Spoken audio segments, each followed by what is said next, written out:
Merci de votre attention, madame, monsieur. Dans l'actualité ce vendredi, nous revenons largement sur le lancement hier à Mandjouri du programme d'urgence de développement communautaire PUDC. C'est le chef de l'État qui a présidé la cérémonie, marquée surtout par son intervention. Nous écouterons ce soir le président Fornia Singbe ainsi que les bénéficiaires de ce grand projet vital pour les populations. L'ambassade des États-Unis à Lomé célèbre le 240e anniversaire de l'indépendance des USA. C'est le 4 juillet prochain, une célébration anticipée donc à Lomé, empreinte d'amabilité. Nous irons à la réception ce soir à Radisson Blu 2 février. Voilà, madame, monsieur, le sommaire, bienvenue et bonsoir à tous. Direction Mandjouri, le 6e continent Mandjouri dans le Pendjal, théâtre hier du lancement du PUDC et programme d'urgence de développement communautaire. C'est le chef de l'État en personne qui a présidé les cérémonies. On y revient dans un instant, mais d'abord les images de son arrivée à Mandjouri. Le chef de l'État chaleureusement accueilli sur place. Regardez.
Et voilà le lancement donc du PUDC, programme d'urgence de développement communautaire à Mandjouri. L'eau, l'électricité, les soins de qualité, les infrastructures de base, grosso modo, les besoins vitaux des populations sont pris en compte. Et à l'occasion, vous allez le voir, vous allez l'entendre, le chef de l'État s'est adressé à cœur ouvert aux populations, à l'assistance avec beaucoup d'engagement, beaucoup de sincérité, le président Fornia Singbe. Monsieur le ministre, monsieur le président de la HAC, mesdames et messieurs les ministres, madame la coordinatrice résidente du système des Nations Unies, madame la coordonnatrice de la plateforme régionale du PUD pour l'Afrique de l'Ouest et du Centre, messieurs les préfets, autorités politiques, administratives et militaires, honorables et vénérables chefs de canton, je crois que je salue les députés, si je ne l'ai pas fait, je le fais, et surtout par la population de la préfecture de Pendjal et de ses environs. Mes premiers mots seront pour vous remercier très chaleureusement pour l'accueil que vous nous réservez aujourd'hui à ma délégation et à moi-même. Cet accueil nous prouve que nous ne nous sommes pas trompés en décidant de venir à Mandjouri pour lancer le programme d'urgence de développement communautaire. Vous vous souvenez que durant la campagne électorale en 2015, le message du peuple togolais était claire. Il fallait faire plus pour les besoins vitaux. Il fallait faire plus pour le social. Nous avons senti partout que la pauvreté et parfois l'extrême pauvreté était devenue insupportable pour nos compatriotes. Il fallait agir. C'est ainsi qu'après l'élection, j'ai demandé au Premier ministre de faire du social et surtout de la lutte contre la pauvreté la priorité des priorités.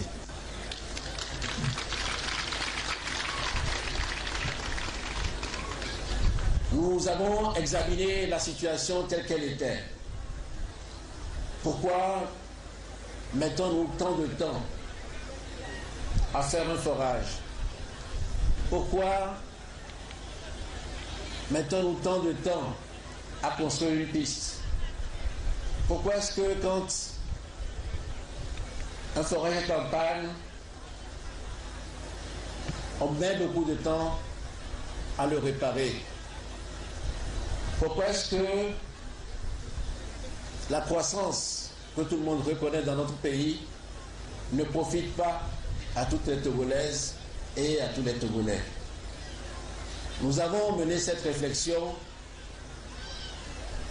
et nous avons associé à la réflexion les partenaires, au premier rang desquels le programme des Nations Unies pour le développement, la personne de sa coordinatrice Alomé. Ça n'a pas été facile, il nous a fallu des semaines et des mois, parce que une chose est d'identifier un problème, une autre chose est de régler ce problème-là et de le régler efficacement. Je voudrais, avant de continuer, dire que nous avons également pu nous inspirer de ce qui se passe au Sénégal. Et le président Macky Sall a très gentiment voulu partager l'expérience du Sénégal avec moi et il s'est même rendu disponible pour accueillir une délégation ministérielle que j'ai envoyée à Dakar. Il les a entretenus, ils ont eu accès aux autres services qui s'occupent du PUDC là-bas. Nous nous sommes inspirés et nous sommes enrichis de l'expérience sénégalaise.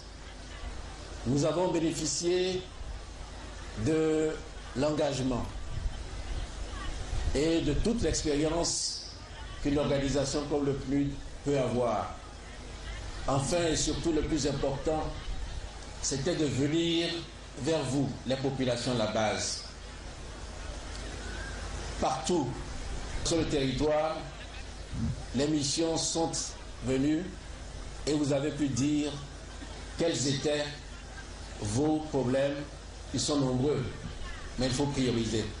Il faut faire une liste, savoir ce qui vous gêne le plus. Est-ce que c'est l'eau? Est-ce que c'est la santé? Est-ce que ce sont les pistes? Bien souvent, c'est tout cela. Mais à certains endroits, l'urgence c'est l'eau, à d'autres, l'urgence c'est l'électrification rurale. C'est comme ça que nous avons compilé tous ces problèmes et nous avons dit, maintenant que nous avons les besoins exprimés par les populations, comment les régler? Puisque une bonne partie de ces problèmes, nous les connaissons déjà et nous avons l'habitude d'essayer de les régler. Mais si le message que vous nous avez porté lors de l'élection est juste et si vous l'avez réitéré, c'est bien parce que la manière dont nous procédions n'était pas forcément efficace. Et que le temps que nous avons perdu à régler ces problèmes-là nous était désormais compté. Donc non seulement il fallait trouver le moyen de se régler ces problèmes, mais il fallait le faire également dans l'urgence. Or aujourd'hui, nos textes ne nous le permettent pas toujours. Parfois, c'est un entrepreneur qui gagne un marché, c'est contexté par un autre, il faut arbitrer et pendant ce temps, l'eau ne coule pas, pendant ce temps, la lumière ne vient pas, pendant ce temps, les gens ne peuvent pas se rendre dans les centres de santé. Quelle était pour nous la manière de procéder. C'est pour ça que nous avons voulu nous adresser au PNUD pour voir si elle avait des méthodes à nous proposer qui nous permettraient d'apporter des réponses rapides, efficaces parce que de qualité, mais également au coût le moins élevé, parce que tout cela, ça coûte cher, on vous a dit. La première priorité, c'est 155 milliards qu'il faut trouver. Comment faire pour que dans l'urgence, le travail soit fait, mais qu'il soit bien fait et qu'il soit entretenu? Je le dis humblement, je le reconnais, sans l'appui du PNUD, on n'aurait pas pu avoir ce programme-là. Mais c'est un défi que je vous lance, madame. Je suis sûr, mais je prends les populations à témoin. Je crois qu'une fois que les ouvrages seront réalisés, nous verrons s'ils sont de qualité ou pas. J'ai confiance, mais je ne veux pas prendre d'engagement en votre nom, puisque vous-même vous êtes là. Donc, ce programme ne vient pas se substituer à ce que nous avions prévu. Nous avons dit ce qui était prévu par le gouvernement dans chaque ministère, nous laissons cela avancer, mais les besoins qui ne sont pas du tout couverts et qui pourtant méritent une réponse, ces besoins-là, nous allons les compiler et avec l'aide du partenaire précieux qu'est le PNUD, nous allons essayer d'apporter une réponse. Ça, c'est la deuxième partie. Donc, il y a une évaluation. Les services techniques ont bien travaillé et je les remercie dans les différents ministères. Les gens se sont mobilisés. Mais maintenant, il y a un autre problème.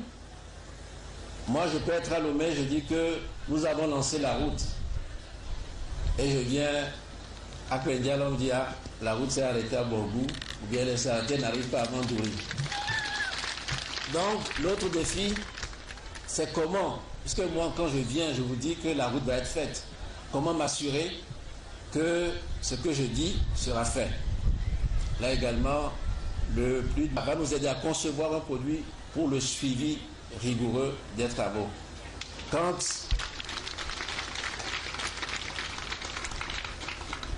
on dit que la piste va être construite en 6 mois et que au bout de 2 mois ou 3 mois, le chantier n'est pas encore installé, ça veut dire qu'il y a un problème. Et l'instrument dont nous allons nous doter va me permettre et va permettre au Premier ministre depuis Lomé de savoir que dans telle localité, le travail n'avance pas. Et là, nous n'aurons plus d'excuses puisque nous saurons qu'il y a un problème.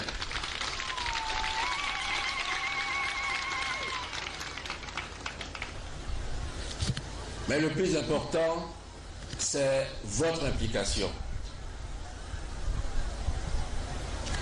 C'est vous qui éprouvez les douleurs de la pauvreté. C'est vous qui savez combien est important le forage, l'énergie, la piste rurale, le centre de santé. Votre implication est indispensable. Nous pouvons tout faire, mais nous ne pourrons jamais vous remplacer. Vous avez identifié les besoins, nous les avons interprétés, nous les avons classés, nous allons apporter des réponses, mais vous devez être vigilant et vous assurer que ce qu'on est en train de faire correspond exactement à ce que vous avez demandé. C'est ça votre participation. Et c'est de cette manière-là que vous allez pouvoir nous aider. Vous avez également la responsabilité, une fois que l'ouvrage sera construit ou sera réalisé, d'entretenir et de prendre soin de ces ouvrages. Si nous devons recommencer les mêmes choses tous les 2 ou tous les 3 ans, nous n'allons pas pouvoir avancer au rythme qui est souhaitable. Donc c'est un travail que nous devons accomplir, vous et nous, main dans la main. L'engagement que moi je peux prendre devant vous, c'est que, quoi qu'il arrive, les fonds nécessaires seront trouvés par le gouvernement et mis à la disposition du public pour qu'ils soient dépensés. S'il faut qu'on finance la seule, nous le ferons. Parce que quand on dit que c'est une priorité, ça veut dire qu'il y a plusieurs besoins, mais ça passe avant tous les autres besoins. C'est cet engagement-là que moi je vais prendre devant vous ici à Amandouri. Le lancement ne constitue qu'un premier pas. Et comme je vous ai dit, si depuis le mai je vois qu'il y a quelque chose qui ne va pas, j'agirai, le Premier ministre agira ou les ministres concernés agiront. Ça, je prends cet engagement-là devant vous. Tout à l'heure, la coordinatrice de la plateforme a parlé de l'instabilité dans notre sous-région. La pauvreté, ce n'est pas seulement quelqu'un qui n'a pas de toit ou qui ne trouve pas à manger ou qui n'a pas d'eau à boire. La pauvreté, elle a des conséquences. La pire des conséquences, c'est parfois la disparition, le décès. Mais il y a pire. Dans d'autres pays de la sous-région, on voit ce qu'on n'avait jamais imaginé, les attentats suicides. Dans le désespoir, les gens, parce qu'ils sont endoctrinés, se donnent la mort en enlevant la vie aussi aux autres. On n'a jamais vu cela en Afrique. Et pourtant, c'est une des conséquences de l'extrême pauvreté. Non, ce que nous faisons en combattant la pauvreté, c'est de bâtir une paix et une paix durable. Personne ne peut supporter l'extrême pauvreté. C'est pour ça que le monde entier, en septembre 2015, a convenu de faire ce qu'on appelle les ODD, les objectifs de développement durable. Personne ne peut supporter cela. Que ce soit ici au Togo, que ce soit au Mali, que ce soit dans n'importe quel pays, il y a des choses, il y a des objectifs sur lesquels le monde entier s'est entendu. Et nous, au Togo, nous devons donner l'exemple. Nous avons la chance et la grâce d'être sous la protection divine et nous ne connaissons pas certains malheurs sur notre sol. Quoique nous en souffrons aussi puisque 5 de nos vaillants militaires sont tombés au Mali à cause d'une mine posée par ces extrémistes. Et ces extrémistes, quoi qu'on dise à la racine, ces extrémistes sont produits par la pauvreté. Donc quand on dit combattre la pauvreté, combattre l'extrême pauvreté, c'est en même temps bâtir la paix. Et quand il y a la paix, l'espoir est permis et la vie a une place. Donc c'est ce combat que nous devons mener pour nous-mêmes, pour nos enfants et pour les générations futures. Donc ce PUDC que nous lançons, bien qu'il soit dans l'immédiat pour combattre la pauvreté, c'est pour avoir un Togo en paix et dans la prospérité. Je vous remercie. Et voilà donc l'intervention du chef de l'État, l'engagement du président Faure Gnassingbé devant la population de Mandjouri, de Pendjal. La cérémonie de lancement maintenant, le résumé de Désiré Aloy. Des projets et des réalisations, tout un programme pour placer le Togo sur les rails du développement socio-économique. Le programme social du président de la République, Faure Gnassingbé, pour ce quinquennat est dans sa phase de concrétisation. Le PUDC, programme d'urgence de développement communautaire, lancé ce 30 juin 2016 à Mandouré dans la préfecture de Pendjal, répond à cette vision dont l'objectif est de vaincre la pauvreté et lutter contre l'inégalité sociale. 4 composantes forment l'ossature du PUDC. La première composante, c'est le développement d'infrastructures et d'équipements socio-économiques de base. Et la deuxième composante est le renforcement des capacités institutionnelles des acteurs nationaux et locaux. La troisième composante s'articule est le développement de l'entrepreneuriat rural. La quatrième composante est le développement d'un système de géolocalisation des infrastructures. Le PUDC est un programme prioritaire du chef de l'État qui va contribuer à améliorer significativement le cadre et les conditions de vie des populations. Il sera exécuté en partenariat avec le PNUD sur financement du gouvernement togolais. Je voudrais surtout souligner le fait que le financement du PUDC est d'abord assuré sur les ressources propres de l'État, ce qui, pour les partenaires que nous sommes, est un indicateur important de l'engagement politique fort des autorités togolaises à accélérer les investissements dans les secteurs sociaux. Le gouvernement s'est résolument engagé à relever le défi de l'inclusion sociale et économique. Le bureau du PNUD au Togo, par ma voix, réaffirme sa franche détermination à ne ménager aucun effort pour tenir les engagements. Toutes les préfectures sont prises en compte par ce programme financé à hauteur de 155 milliards de francs CFA. 3 ans pour le matérialiser dans les zones peu ou mal desservies par les infrastructures socio-économiques pour propulser le Togo sur la voie de l'émergence avec l'accompagnement des partenaires. Monsieur le Président de la République, en lançant le PUDC à Mandouri, au-delà de redonner de l'espoir aux communautés, vous posez là les jalons d'un développement inclusif et durable avec les populations et pour les populations de toutes les préfectures du Togo. Loin d'être un agenda politique, le PUDC répond à un impératif de développement, celui de la question fondamentale de l'accès. L'accès aux services et aux infrastructures socio-économiques de base, l'accès aux soins de santé, l'accès à l'eau, enfin l'accès aux droits fondamentaux tout simplement. Le PUDC fait suite aux échanges de documents entre le président de la République, Faure Gnassingbé, et la directrice générale du PNUD, Hélène Clark, à New York en février dernier. Le Togo est résolument tourné vers son émergence, un objectif de l'ASCAP, aujourd'hui renforcé par le PUDC pour améliorer le vécu quotidien des populations à la base. Le chef de l'État appelle donc tous les acteurs à s'impliquer activement pour accompagner le processus. Et c'est un programme qui prend en compte, disions-nous, les besoins de base des populations, visiblement très heureuse de l'initiative. On vient de le voir dans les reportages, les images parlent, les réactions à suivre maintenant. Nous avons suivi le chef de l'État lui-même, il a expliqué. Et nous voyons que ce programme vient appuyer ce que le chef de l'État faisait avant.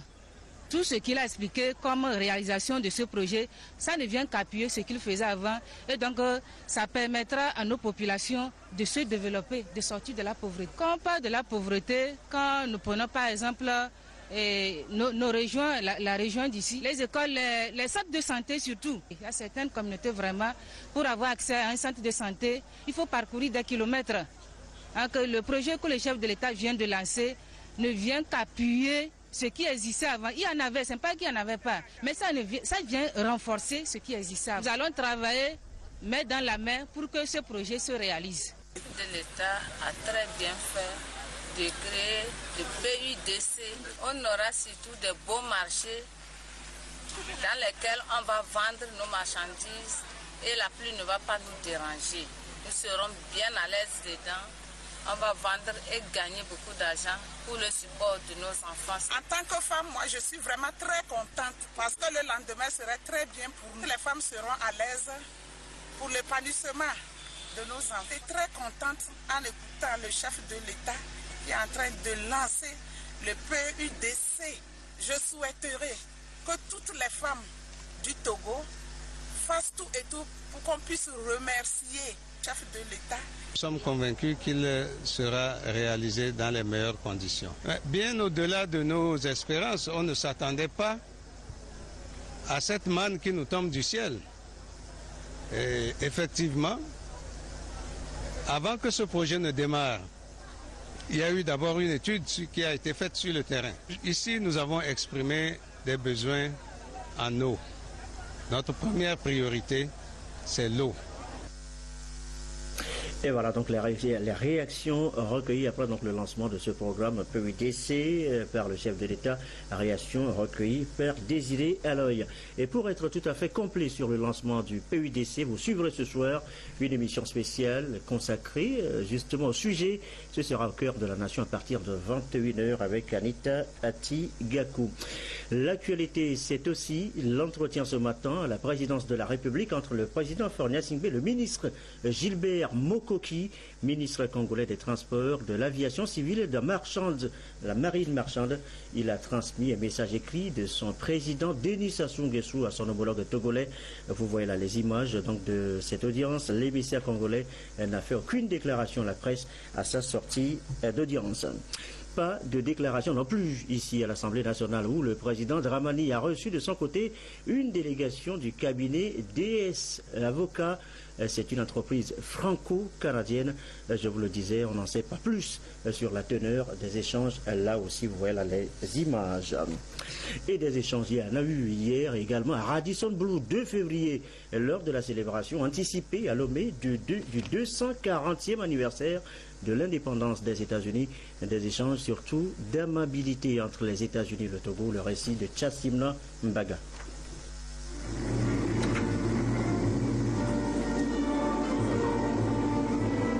L'hymne national des États-Unis d'Amérique résonne pour la 240e année consécutive. 240 ans d'indépendance célébrés solennellement ici à Lomé sous le signe de l'innovation et de la liberté d'expression. Ces 2 concepts qui font la réputation du pays de l'oncle Sam se retrouvent dans l'image de la Silicon Valley en Californie.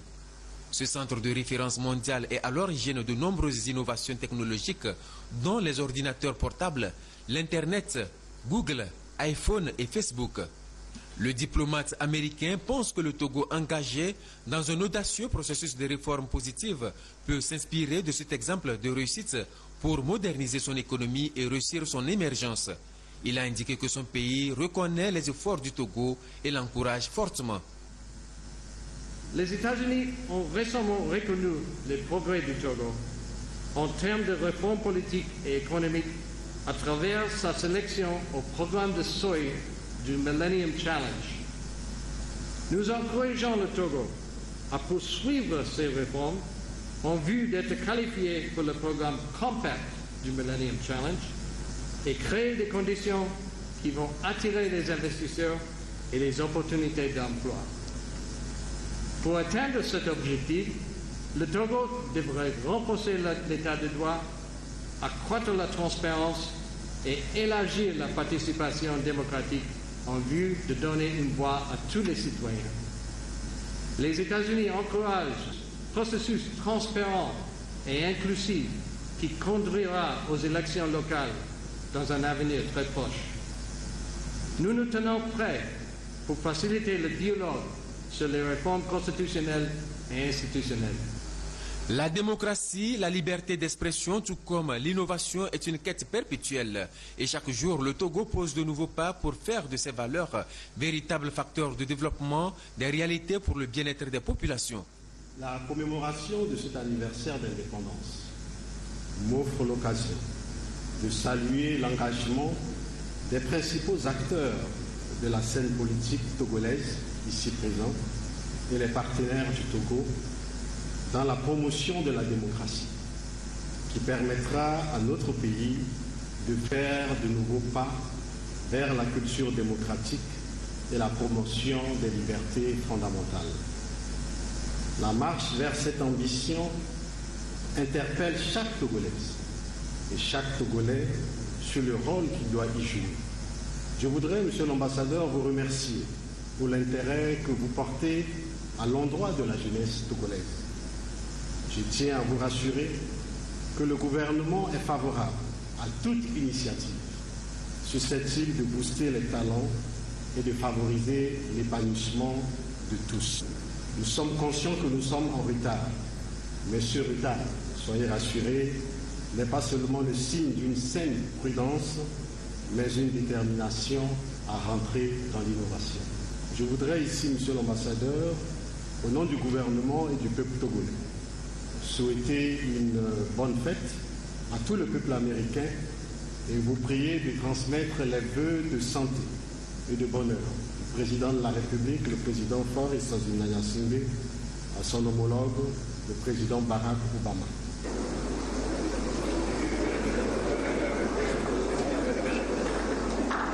La soirée a été également un moment de partage, mais également de promotion de jeunes talents togolais. Leurs œuvres, fruits de leur esprit de créativité et d'innovation, ont été exposées. Les États-Unis ont déclaré leur indépendance le 4 juillet 1776 en faisant une sécession avec la Grande-Bretagne.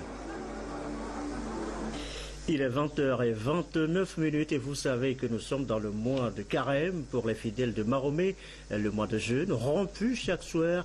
Iftar, comme on l'appelle. Ce soir, vous allez vivre la soirée Iftar à l'ambassade d'Égypte. Imam, chef religieux, fidèle d'Allah y ont pris part. C'est un reportage de Doudou Aré avec Ramdan Bassina.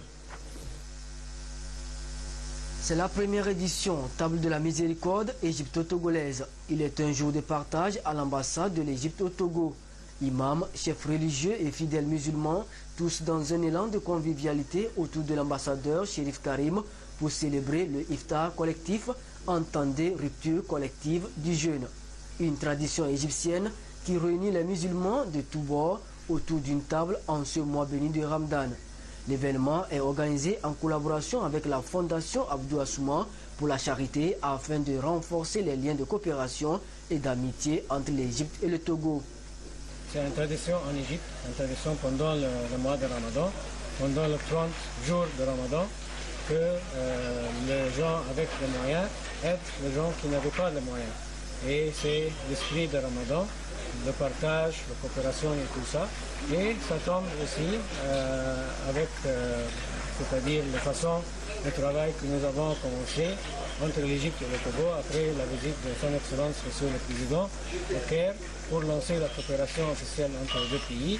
On a parlé sur la possibilité de partager l'expérience sur la lutte contre le terrorisme, aussi sur la tolérance et le dialogue.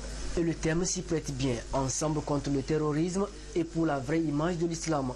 Cette image, selon les préceptes de l'islam, se traduit par la tolérance, l'amour et surtout le soutien aux plus vulnérables pendant le mois de Ramadan, mois du jeûne, de prière et de contrition. Des cadeaux ont été offerts à cet effet aux imams de diverses mosquées. Pour accomplir ce quatrième pilier dans toutes ses dimensions, une mission médicale égyptienne est attendue à Lomé dans les prochains jours pour une prise en charge des pathologies dites graves.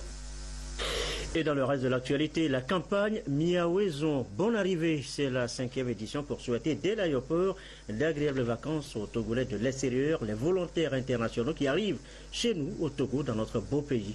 Charlotte Moussimé. La Miaouezon édition 2016 vient d'être lancée. Elle vise à offrir un bon séjour aux compatriotes en vacances et aux volontaires internationaux en mission de solidarité en terre togolaise. Elle s'étale sur la période de juillet à août. À leur arrivée, des informations utiles et indispensables leur sont fournies depuis l'aéroport. On leur donne des informations sur les formalités administratives qu'il faut remplir quand on arrive au Togo. Vous savez, certains peuvent prendre le visa à l'aéroport, après le prolonger à la DGDN, d'autres ne le savent pas, on leur donne ces genres d'informations. Pour ceux qui veulent faire des projets de développement, on leur demande de s'approcher des structures comme l'Agence nationale de développement à la base et autres agences qui sont là. Pour ceux qui veulent investir au Togo, on les envoie vers d'autres structures aussi que l'État a créées qui leur permet de mieux investir au Togo. Pour réussir cette mission, une dizaine de bénévoles est recrutée, formée et mobilisée à l'aéroport international Gnassingbé Yadémon de Lomé. Selon les chiffres du ministère des Affaires étrangères, le Togo est l'un des pays qui enregistre un nombre conséquent de touristes français. Les conditions de sécurité sont déjà favorables pour l'accueil des volontaires. Les populations togolaises sont accueillantes. C'est-à-dire que tu arrives ici, et tout le monde te regarde avec un sourire.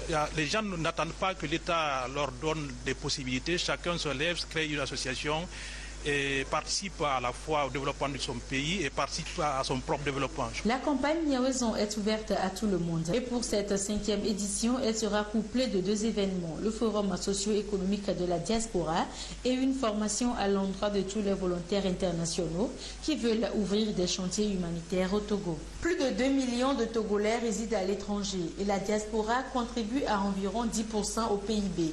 Conscient de ce capital humain et financier, le gouvernement met les bouchées doubles pour améliorer les conditions de retour et de séjour aux compatriotes vivant à l'étranger. Et je vous rappelle, pour clore cette édition, le rendez-vous de tout à l'heure à partir de 21h au cœur de la nation consacré aujourd'hui au lancement du PUDC, le programme d'urgence de développement communautaire lancé donc par le chef de l'État Mandouri, dont nous avions largement fait écho dans cette édition. Ce sera à partir de 21h. Anita Tigakou sera avec ses invités. Fin donc de cette édition. Je vous souhaite un excellent début de week-end et une très belle soirée.